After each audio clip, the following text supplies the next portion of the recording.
Hello friends, welcome you all.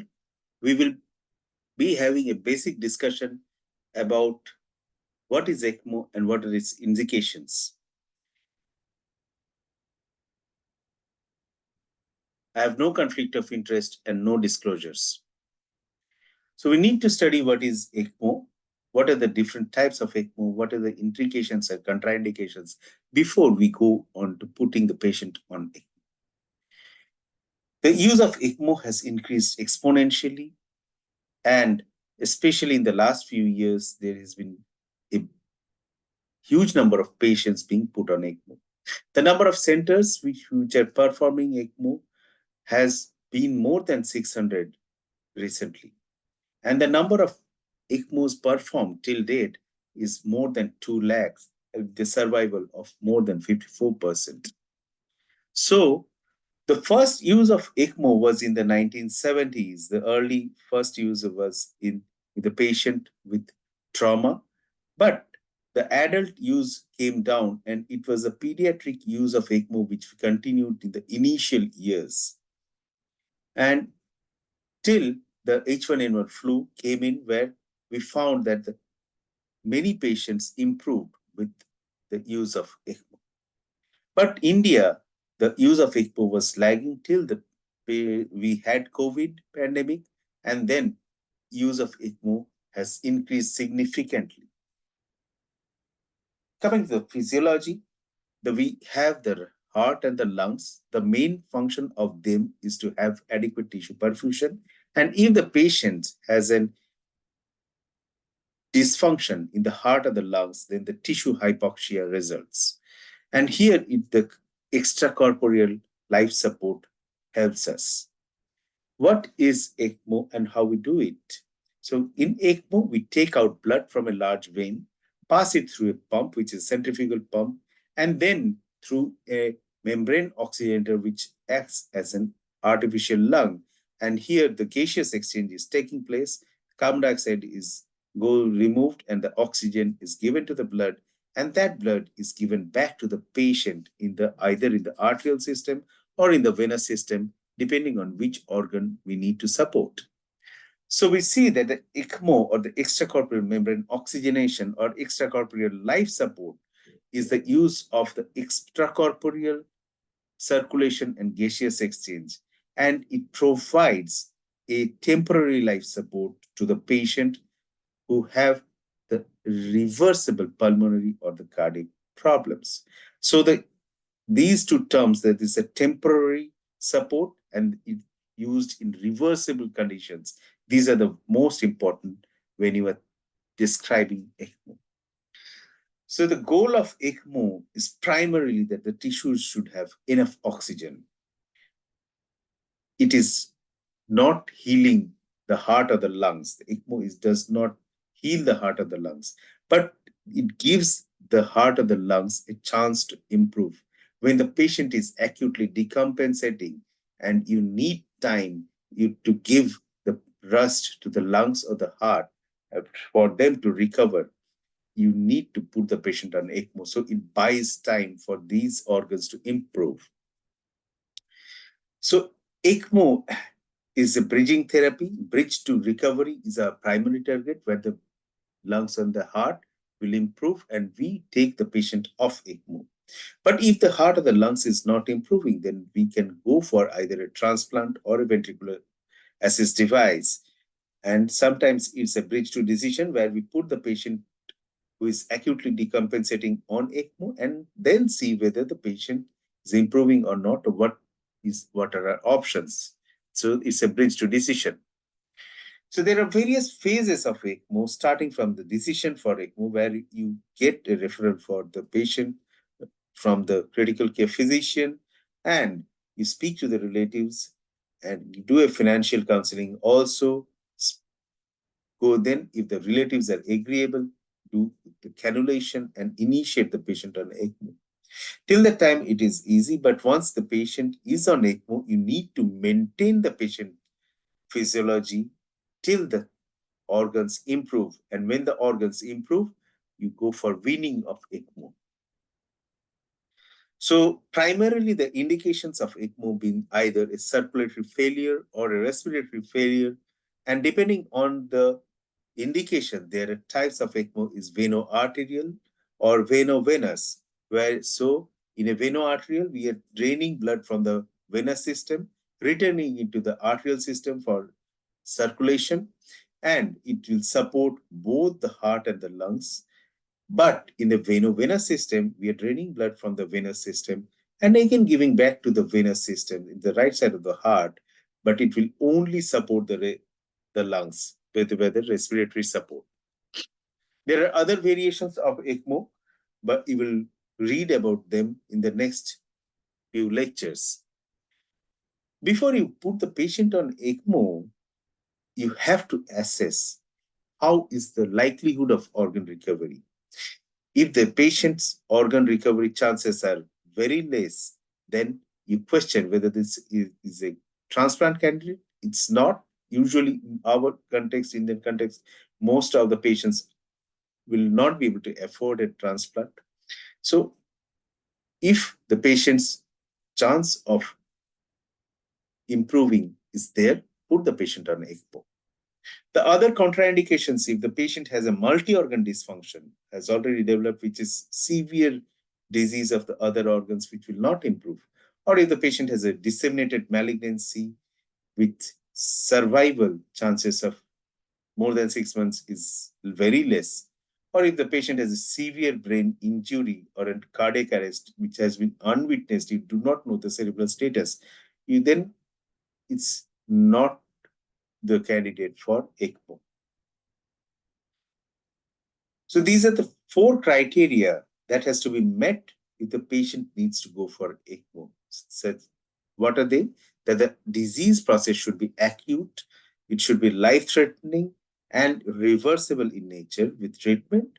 And if the patient has got the conventional therapy still unresponsive, then only go for ECMO. Indications of veno-venous ECMO is primary respiratory failure, where we have exhausted our conventional therapies of ventilation, proning, etc. If the patient is having a worsening ARDS, the number of functioning alveoli decrease as the disease progresses. So if the patient is getting a tidal volume in a normal lung, and once the patient has a part of the lung which is diseased, but we have not reduced the tidal volume, the same amount of tidal volume goes to the normal alveoli, causing overdistension in those alveoli and leading to the ventilator-induced lung injury.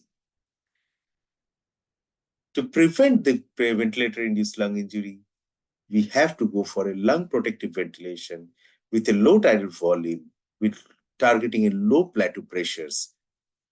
But if even with the use of lung protective ventilation, if the patient is not improving, the airway pressures are going up, if the needing higher and higher FiO2s to maintain the saturation, and the carbon dioxide is going up, then you need to consider the patient for ECMO. So a patient of ARDS is a primary candidate of ECMO, which can be because of a pneumonia or aspiration syndrome or for any other cause. And even if the patient has a very difficult airway or an impossible to maintain airway, such as in situations of thoracic surgery, in patients where the airways are very difficult, you may not be able to intubate the patient, then put the patient on ECMO, and then you can safely go for a gradual intubation in these patients. If the patient has a resection of an airway mass or a tracheal surgery, where the interruption of airway will be there and we will not be able to ventilate at that point of time, to put the patient on ECMO and do the surgery.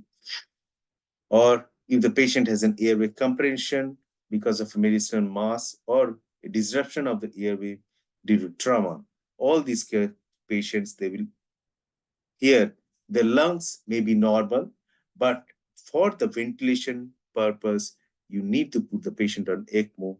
And once the airway is secured, then you can take off the ECMO.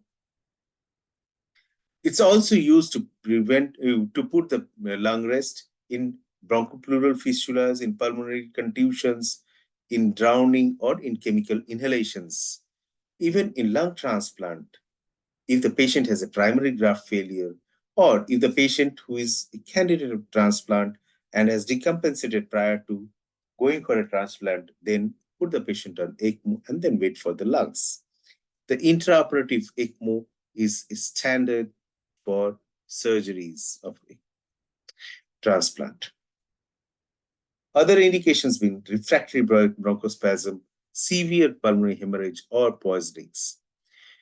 In neonates and pediatric patients, it has been extensively used in meconium aspiration syndrome, congenital diaphragmatic hernia, PPHN, hyaline membrane disease, or ARDS.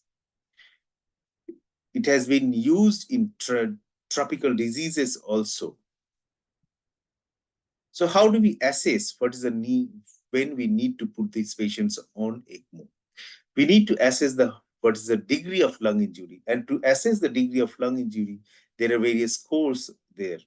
So one of the very common scores we use is the Murray score, which takes into account 4 criteria: the PF ratio, the chest X-ray, the PEEP needed to maintain the oxygenation or the compliance of the lungs. And if the patient has a worsening lung, the PF ratio goes down, the number of quadrants on X-ray that goes down, and the number of quadrants are worse more and more. The PEEP needed, that goes up, and the compliance, that goes down. So all these, if we categorize in 0 to 4, and we will get a score of its average, and it will give us an indication. If it is more than 3, the average is more than 3, then this patient should improve with the use of ECMO. The other easier criteria is only by the PF ratio. There's a Euler criteria. If the patient's PF ratio is less than 50 for more than 3 hours on high FiO2s and higher PEEPs, or if it's less than 80 for more than 6 hours, these patients would improve with ECMO. And if the oxygenation is maintained, but the patient's PCO2 is going up, when the patient's PCO2 goes up, we go up on the minute ventilation, but that will hamper with the airway pressures. So if the patient, we are not being able to achieve normocarbia with a lung protective ventilation, blood pH is less than 7.2, PCO2 is more than 60 for more than 6 hours, these patients will help with the help of ECMO. The ELSO guidelines are also similar. So in the spectrum of a worsening lung in ARDS, the use of various modalities of treatment are there. And once the PF ratio is less than 150, you think about proning these patients. And once the PF ratio is less than 100, you can think of putting the patients on ECMO. And you need to understand which of the patients should not go for ECMO, even if they are meeting these criteria. This was one of the patients who has been recently referred to us. And this patient has a pH of 6.9, PCO2 of 48, PO2 of 56 on 100% oxygen, with a lactate having gone up to more than 11 and acidosis of -20. He is on adrenaline, noradrenaline, vasopressin, very high supports. Urine output has stopped, and the patient is already on dialysis. The other organs are also failing. And if you see the airway pressures, it's high. Peak pressure is more than 55, plateau is more than 47. So if you consider only the airway pressures and the FiO2 and the PF ratio, this patient we should go for ECMO. But this patient has other problems, other organ dysfunctions, as well as a steep, very, very steep inotropic support. So metabolic dysfunction is severe. This patient, if you go for ECMO, the chances of recovery are less. Coming to the use of veno-arterial ECMO. So if you have a patient with a refractory cardiogenic shock, our aim of management is to maintain adequate tissue perfusion. And here, the use of short-term mechanical circulatory support devices comes in. And ECMO is one of the short-term mechanical circulatory support device.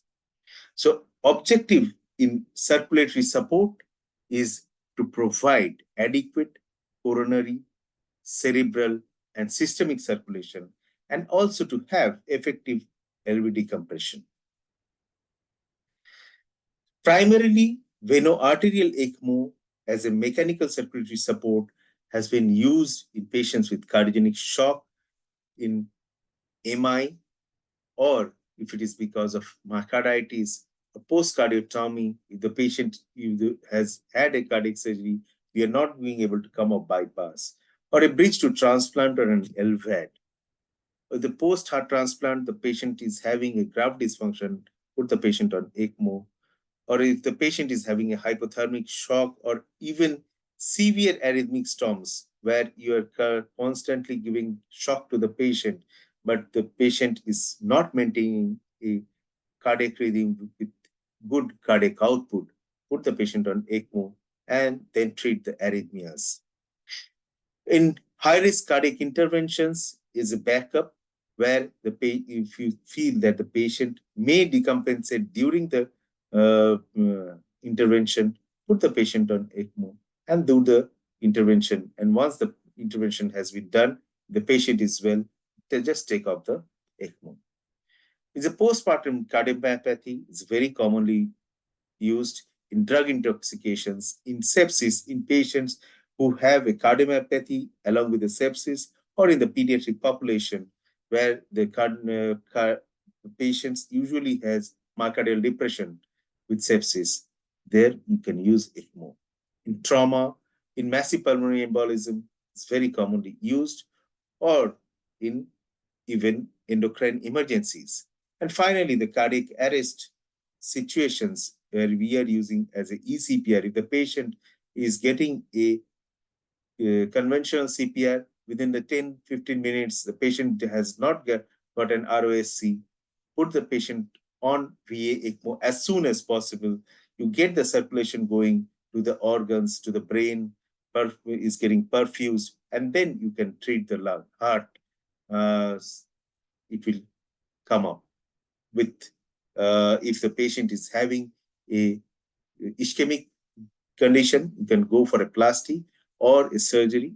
But the primary aim in cardiac arrest is to have a cerebral circulation going, which is possible only with the use of ECMO if the patient is not having an adequate ROSC. So, do all patients who are in MI, they will go for ECMO?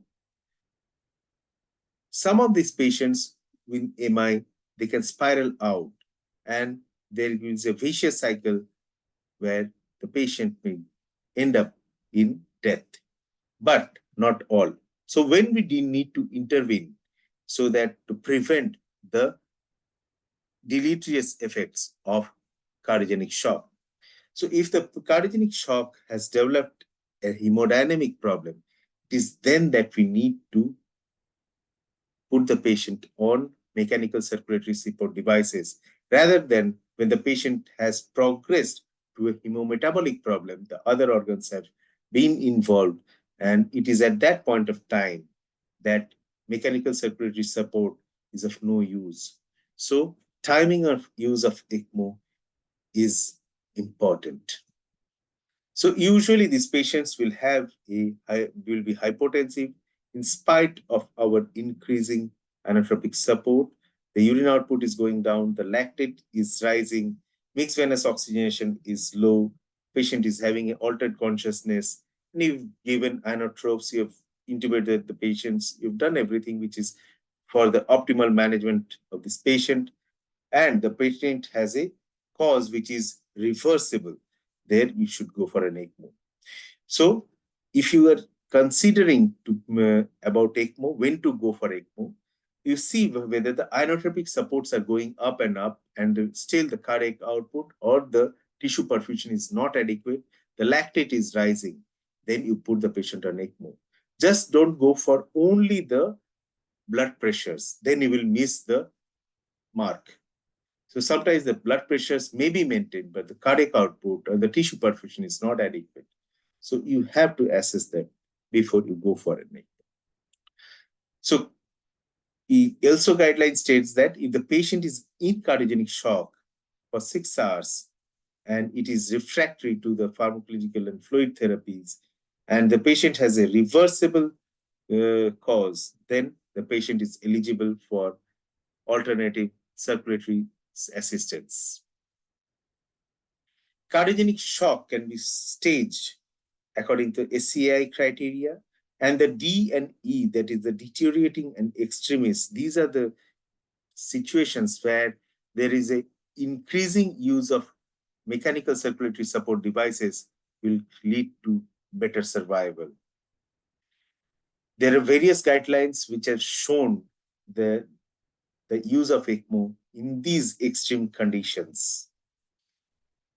And the evidence also has shown that it's a class 2A with a level of evidence C, that the use of mechanical circulatory support devices can be used in this kind of patients. Coming back to the elective ECMO, in the patients who are going for a protected PCI, or if the patient is having a mediastinal mass, needs to go for surgery, once the patient is induced, these huge mediastinal masses can cause compression of the great vessels or the heart, and you put the patient on ECMO, then go for induction of these patients. The respiratory, if the patient is going for a airway surgery, or if the patient is having an airway interruption, then you put the patient on ECMO. So the elective ECMO is where the primary organ is healthy, but still you need to put the patient on ECMO for a certain period of time when you suspect that these organs may fail, or the patient's ventilation or the circulation may be hampered. There you put the patient on elective ECMO, and once these conditions have improved, you just take off the ECMO support. There are quite a few contraindications. You have to know these contraindications before you go for an ECMO. There are various mechanical circulatory support devices, and ECMO is one of them. And why we are so much fond of ECMO? Because ECMO gives biventricular support. None of the other will give a biventricular support. It can be used in malignant arrhythmias where the cardiac output goes down. And if it will also give pulmonary support where the patient's oxygenation is not adequate, you can put the patient on ECMO via ECMO support. It supports both the circulation and oxygenation part. And it's comparatively of low cost, and in experienced hands can be initiated very quickly. So the take-home message is you have to assess and choose the ECMO candidate wisely, and always see whether the conventional methods have been exhausted or not. And which organ you need to support, choose the ECMO, type of ECMO depending on that. And always ensure that you have adequate tissue perfusion. Never use ECMO just to delay the death, but you have to give the patient a chance to recover. That should be our motto. So if you ask me what is our job profile, it's just like a Zomato delivery guy who is delivering food to your home. We, as ECMO physicians, our function is to have oxygen delivery into the tissues, because oxygen is essential for survival. Thank you very much. Any questions? I am ready to answer.